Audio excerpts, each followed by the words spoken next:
What's going on, guys, ladies and gentlemen, and welcome back to another episode.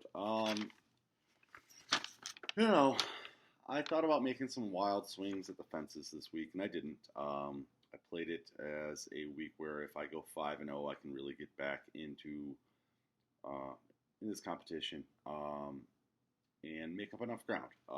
That's what we're going to try and do. Nothing wild this week. Just try and find the most value on games that I can find. I did focus a lot on talked about the stat last week. Road dogs off a loss have been a 60% winner over the last 3 years, and I really did dig into a lot of those games and trying to find my best value in those games. You know, I think one thing that if you're looking at cards like this time of the year, we always talk about how as we get into week 12, 13, 14, 15, a lot of the spreads, they just get a lot tighter and they're a lot harder to play. And what can we do in those situations? Well, one thing we can do, I think teaser plays, I don't advocate teaser plays very often, but I think teaser plays right now are pretty live.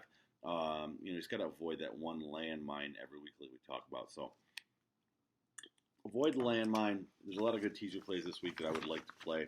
And then we'll go into COVID Corner, which is unfortunately just a weekly installment here. And, we got some bad news here as restaurateurs on Friday from, Good Gretchen. She really does. She's got something against restaurants, and I don't understand it because I don't understand how, we're going to get back to, everything else being, somewhat normal. We're going to have bowling alleys open and casinos open. And just stop there. Really? Number one, why is that any different than what I'm trying to do or what restaurants are trying to do? And then number two, what fun is going to a bowling alley and not having a beer? I mean, you got to be some serious bowler. There's some different level of bowling that I don't know about, that people are going to bowling alleys and not having a beer. I thought that was the whole part of the deal. And casinos the same thing. I mean, I don't know, outside of maybe, going down to the casino right now and placing a sports bet or something like that, that you're in and out, okay, fine, you get your money down. I don't know. I mean, sitting down and grinding over a blackjack table, I guess there's some fun to it. I could see how maybe you would do it, but I mean, it's definitely not not what I would want to do. So that doesn't interest me at all. So it just, I don't know. It really is a matter of the government picking winners and losers, and she's definitely this government in our state, unfortunately, has picked my industry as a loser, and I find that very unfortunate. And I find it unfortunate for a lot of people that have been trying to do things the right way. I find it unfortunate for a lot of people who during this time of year would obviously like to spend some of their vacation time. A lot of people get a lot of vacation over the holidays. And just going out to eat with their families. What's wrong with that? That seems totally normal. And, all of us are in this industry, totally prepared to do things, quote unquote, the right way or however we are supposed to do it. I mean, the hoops that I've had to jump through over the last week even are amazing. I've had government officials in my building the last 3 days, literally, making sure that, I'm not breaking any of the rules. And I'm not. It's not my business to break rules, so I'm not going to break them. I'm going to do things the right way. And no, it's frustrating. Very, very, very frustrating. And that is all about the rant there in COVID Corner. Let's get out to the do's and the don'ts, though. A little fun stuff, right? Go out to Dallas. Start off with the don'ts. Got the Cowboys hosting the 49ers. Got the Niners laying 3 points, opened up as 2.5-point favorites. 37% of the bets, but only 4% of the money on the Cowboys. That's the only thing that keeps me off this game, honestly. I would really like the Niners here, really lean hard Niners here, but I don't play it. Why do I lean so hard on the Niners here? Dallas, they have the 27th best running defense, and I think Shanahan's going to really be able to scheme up. I've seen in past games where Shanahan just schemes up a running game plan that really is just more effective than the majority of the NFL can ever come out of the run game. Little up-down theory here. You got the Cowboys coming off that big win in Cincinnati last week. Who cares? Got San Francisco coming off another loss in Arizona as a home team. And honestly, I think that the Niners this week are really live because they're going to be in routine again. They're going to be on the road. doing normal things. The last 2 weeks have not been normal, but this week should be somewhat normal then. On the road in Dallas, give me the Niners laying the 3 points. Let's go to Minnesota. Got the Bears catching a solid 3 here. 56% of the bets, but only 8% of the money on the Vikings. All the sharp money's on the Bears. It never moved down through that threshold. And honestly, I don't have a solid opinion about this game. I don't have a good feel on either one of these teams. I guess I would kind of lean with the sharp money there and take the Bears in the 3 points, but yeah, no, I can't do that. So yeah, I guess I lean Bears slightly there, but I don't know what to do with that game. Let's go out to Los Angeles with the Rams hosting the Jets this week. Rams land 17 big points. What a big number. 57% of the bets and 86% of the money on the Los Angeles Rams. Now, I understand why, but 17 points is a lot. And I kind of lean Rams here, though. And it's just the 17 is just too much, though. Adam Gase as a road dog, which I'm sure he has been very frequently. As a road dog, 5 or more points is only 5 and 10 to 17 against the spread. But a little pushback against the Rams. The Rams, this is kind of a look-ahead spot. They've got a big game against Seattle the next week. Coming off of, a big win against Patriots. There's a little letdown spot here. Could the Jets actually stay in this game? I mean, really, you're looking at a game that could be like 24-9 and you're not covering. That's rough. You'd be up 24-0 and the Jets get a touchdown at the end and decide to go for 2 and you're losing. Just a tough spot. Let's go out to Arizona. Got the Cardinals hosting the Eagles. Very fun game, actually. I think this is, one of my favorite games to see what happens because you got the Cards and the Eagles both still in playoff contention. Cards really need to win. Eagles need to win to just stay alive. Eagles coming off of probably their first feel-good spot of the year last week with a big win against the Saints at home.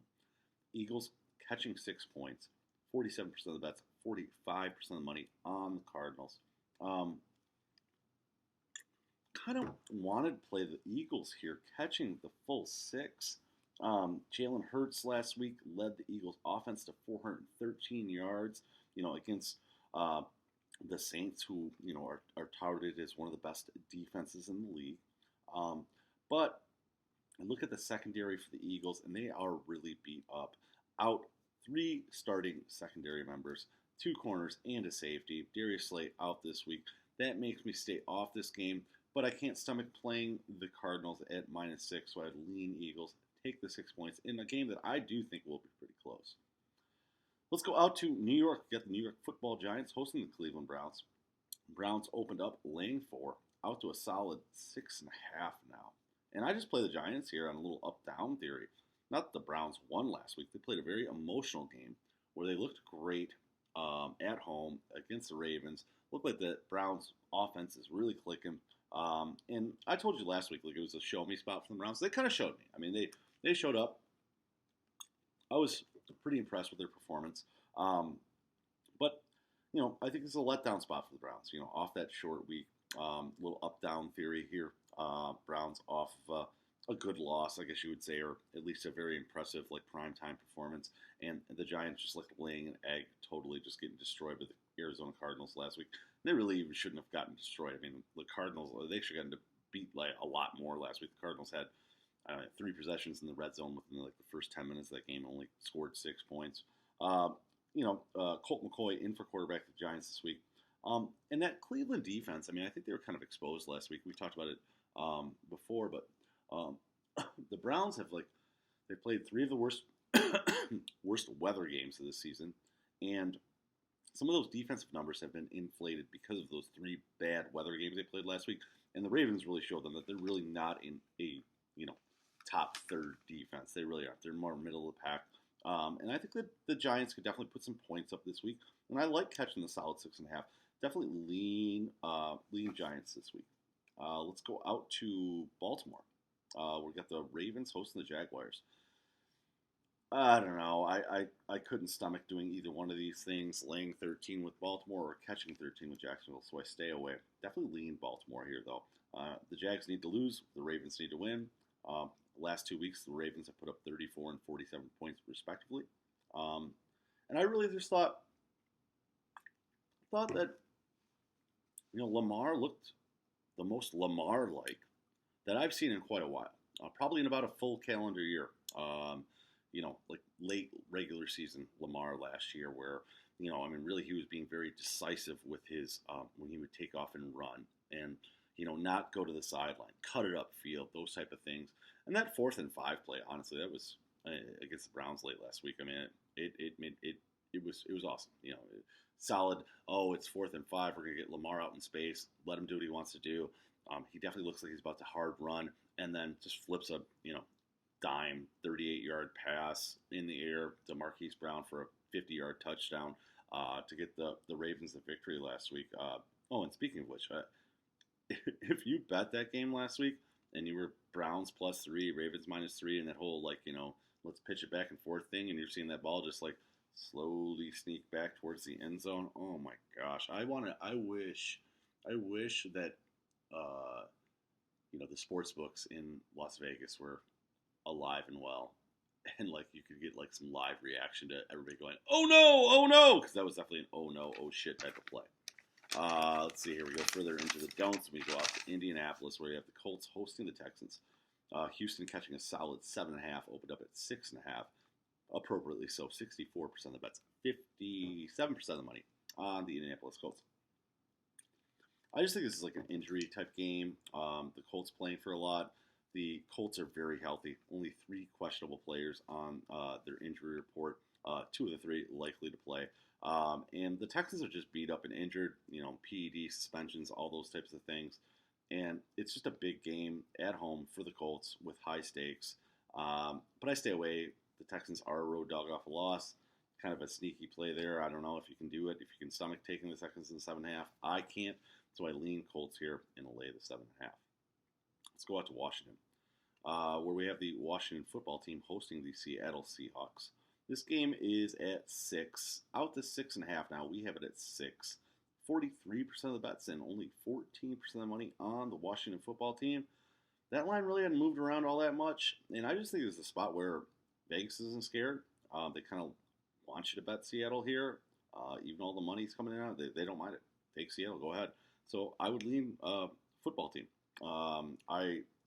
That Seattle offensive line kind of beat up, and definitely the strength of that Washington team is the defensive line. Chase Young, Montrez Sweat.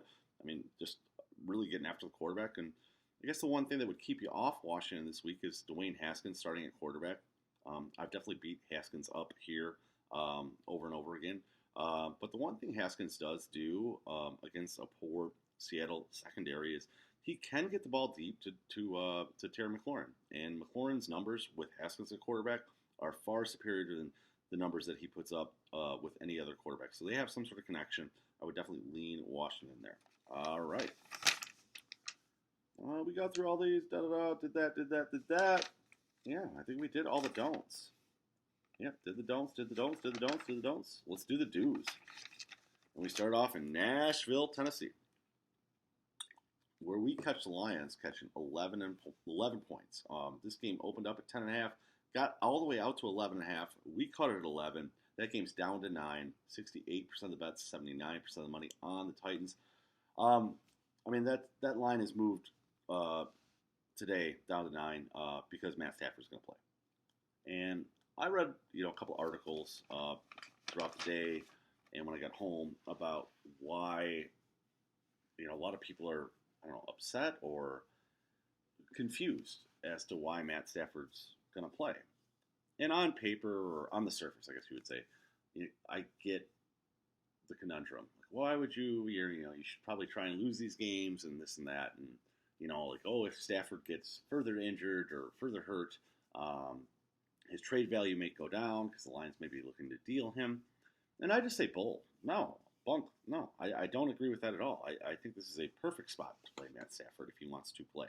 Number one, he's a football player and he likes to play football. But number two, even if you want to get into we want to trade Stafford, well, okay, perfect. Let's play Matt Stafford against a poor Tennessee defense, and his trade value may very well go up over the next few weeks if he, has, a few games in a row here where he puts up, 300, 400 yards, 4 touchdowns, looks like, a starting quarterback that could lead a team to a Super Bowl. So I would play Matt Stafford. And if Matt Stafford goes out and lays an egg against the Titans tomorrow, well, that's fine too, because then you could say, well, yeah, he was hurt, he's injured, ribs were beat up, thumbs all busted up. So, yeah, I really don't see the downside against playing Matt Stafford against the Tennessee Titans defense, who has given up over the last 8 games, 36, 27, 31, 17, 34, 24, 41, and 10. 10 against the Jags, 17 against the Bears. So yeah, give me the Lions. Road dog off a loss. Go Lions. And the 11. I think we get a little value there too, getting 11, not the 9. Let's go down to hot Atlanta. Got the Falcons hosting the Tampa Bay Buccaneers. Game opened up. Bucks laying 3.5 out to 6. 48% of the bets, 11% of the money on the Atlanta Falcons. Appropriate line movement, but big movement. And I just think there's value here in taking the points. You have two teams that are struggling offensively. Both teams have not played well offensively in weeks. So I think this could be a lower scoring game. So I take the 6 points. And I kind of just try to find like a comparable game that the Falcons have played recently. 2 weeks ago, Falcons hosted the New Orleans Saints, who are 10-3. And the Falcons were only catching 2.5. So I get to catch 6 here with the Falcons. I just think there's a little, Tom Brady love out there. And I loved him last week, and won the game last week with Tom. But I think this is a little extreme here, giving the Falcons 6 full points. Let's go out to New Orleans, where we have the Chiefs laying a solid 3 all week against the New Orleans Saints. 38% of the bets, 26% of the money on the New Orleans Saints. And yeah, it's just a total square play. I lay the 3 with the Chiefs here. And I don't really have to talk much about how good the Kansas City Chiefs are. Like, I think that that's pretty much consensus. I guess I have to defend the pick because I don't think the Saints are as good as advertised. And there's been a lot of hype about the Saints defense. Now, over the last 5 weeks, the Saints have played San Francisco, Atlanta twice, Philadelphia, and Denver. Denver playing, Kendall Hinton. I think that's his name. Whatever. The practice squad receiver. Have we forgotten, so quickly, that the Saints gave up 34, 37, 39, 27, 24, and 23, respectively, against the Raiders, Packers, Lions, Chargers, Panthers, and Bears. And there's no home field advantage down there in that Superdome, so I think that this game, if there was a full crowded Superdome, this might be a appropriate line. Chiefs -3. But with no home field advantage and no Mike Thomas, give me the Kansas City Chiefs laying the 3 points. Let's go out to Cincinnati. Got the Bengals hosting the Pittsburgh Steelers on Monday Night Football. Let's see what we got to go out. Okay, one more there. Okay. So, Steelers 11-2 off of 2 losses. Opened up laying 12. We're laying 13. That line has gone all the way out to 14.5. With 33% of the bets and 92% of the money on the Bengals. I just think this is some reverse line movement where Vegas is praying for Cincy money. They love taking all the Cincy money they can. I kind of on paper don't mind taking the Bengals here, but that type of movement the wrong way just makes me say this is a value play. Vegas wants you to take the Bengals, so I take the Steelers, lay the big number in the 13 points, and I'm low on the Steelers. But, this is definitely a spot where, I could see the Steelers defense scoring 2 touchdowns against the Bengals. So, give me the Pittsburgh Steelers at 11-2, laying the 13 points. Let's go down to Miami, where we have the Miami Dolphins hosting the New England Patriots. Patriots opened up catching 3, only catching 1.5 now. 57% of the bets, 62% of the money on the Dolphins. More little reverse line movement there as well. That makes me love the Patriots, and I'm going to go ahead and play the Patriots this week. Bill Belichick, 19-5 against the spread after a double-digit loss. He is 11-0 straight up versus rookie quarterbacks since he played Russell Wilson in 2012. Those rookie quarterbacks, their combined statistics over those games: 7 touchdowns, 17 interceptions, 50% completion percentage, and only 162 yards per game. I like the Pats here. A little extra time off of a bad loss, a little buy low spot for them right here. And really, you just look at the two teams and what do they do well? Well, the Dolphins defend the pass very well. Well, the Patriots probably aren't going to try and pass the ball very much because they don't do that very well. The Dolphins defend the run very poorly. And the Patriots are going to try and do a whole hell of a lot of that. I like this in a spot, too, that, like, a little revenge factor here for the Patriots and Bill Belichick. I mean, the Dolphins, like, ruined their season last year by winning a Week 17 game on the road at New England. A little revenge spot here for the Pats, who are, I mean, they have to have, like, 3 of 4 things happen the rest of the way where they have to, these wins, these losses, da-da-da-da, but they're still alive, so they're still going to be playing. And I look for Bill to scheme this up. And I like the Pats here as a road dog off a loss. Give me the 1.5. Give me the Patriots. Let's go. All right, guys. That's all I have this week. Next week, we might get a little wild and do a lot of weird things. But let's just go 5-0 this week. And, I'd love to be sitting at home watching Monday Night Football, 4-0, looking for the Steelers to win by 13 points. Have a good night.